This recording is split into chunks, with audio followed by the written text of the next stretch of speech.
ನೋಡ್ರಲ್ಲೇ ನೋಡ್ರೋ, ಇಷ್ಟೇ ಕಣ್ರೋ ಮನುಷ್ಯನ ಜೀವನ. ರಾತ್ರಿ ಮಲಗ್ದವನು ಬೆಳಗ್ಗೆ ಹೇಳ್ತಾನೆ ಅನ್ನೋ ಗ್ಯಾರಂಟಿ ಇಲ್ಲ. ಬೆಳಗ್ಗೆ ಎದ್ದು ಕೆಲ್ಸಕ್ಕೆ ಅಂತ ಆಚೆ ಹೋದವನು ಸಂಜೆ ಮನೆಗೆ ಬರ್ತಾನೆ ಅನ್ನೋ ಗ್ಯಾರಂಟಿನೂ ಇಲ್ಲ. ಮನುಷ್ಯ ಅನ್ನೋ ಜೀವಕ್ಕೆ ವ್ಯಾಲಿಡಿಟಿನೇ ಇಲ್ವಲ್ರೋ.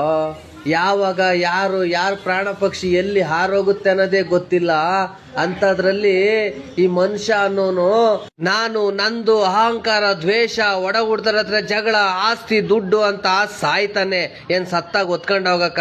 ನೋಡಿ ಈ ಶಿಫ್ಟ್ ಡಿಸೈರದಲ್ಲಿ ಇವಾಗ 4 ಜನ ಸತ್ತೋಗಿದ್ದಾರೆ. ಅವ್ರಿಗೇನಾದ್ರೂ ಗೊತ್ತಿತ್ತ? ಬೆಳಿಗ್ಗೆ ನಾವು ಮನೆಯಿಂದ ಹೊರಡ್ತಾ ಇದೀವಿ, 4 ಜನಕ್ಕೂ ಬಂದು ಲಾರಿ ಗುದ್ದುತ್ತೆ, ನಾವು 4 ಜನನು ಸಾಯ್ತೀವಿ ಅಂತ ಅವ್ರಿಗೆ ಗೊತ್ತಿತ್ತೇನೋ? ವ್ಯಾಲಿಡಿಟಿನೇ ಇಲ್ಲ ಕಣ್ರೋ. ಮನುಷ್ಯ ಯಾವಾಗ ಸಾಯ್ತಾನ, ಎಷ್ಟು ದಿನ ಬದುಕಿರ್ತಾನಂತಾನೆ ಗೊತ್ತಿಲ್ಲ. ಅಂತದ್ರಲ್ಲಿ ಯಾಕೋ ದ್ವೇಷ ಕಟ್ಕೊಂಡು ಸಾಯ್ತೀರಾ? ನೀವು ಸತ್ತಾಗ ಬರೋದು ಪ್ರೀತಿ 4 ಜನ ಹೊರಕ್ಕೆ ಕಣ್ರೋ. ನಿಮ್ಮನ್ನ ಸತ್ತಾಗ ನೀವು ಮಾಡಿರೋ ಎಕರೆಗಟ್ಲೆ ಜಮೀನಿಗೆ ಹಾಕಲ್ಲ. 3 ಅಡಿ 6 ಅಡಿ